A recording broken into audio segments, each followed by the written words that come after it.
بنے۔ اور اے پیغمبر صلی اللہ علیہ وآلہ وسلم،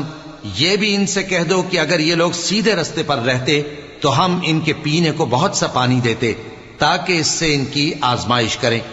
اور جو شخص اپنے پروردگار کی یاد سے منہ پھیرے گا وہ اس کو سخت عذاب میں داخل کرے گا۔ اور یہ کہ مسجدیں خاص اللہ کی ہیں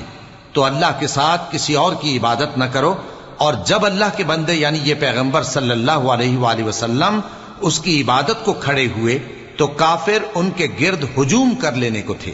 اے نبی صلی اللہ علیہ وآلہ وسلم، کہہ دو کہ میں تو اپنے پروردگار ہی کی عبادت کرتا ہوں اور کسی کو اس کا شریک نہیں بناتا۔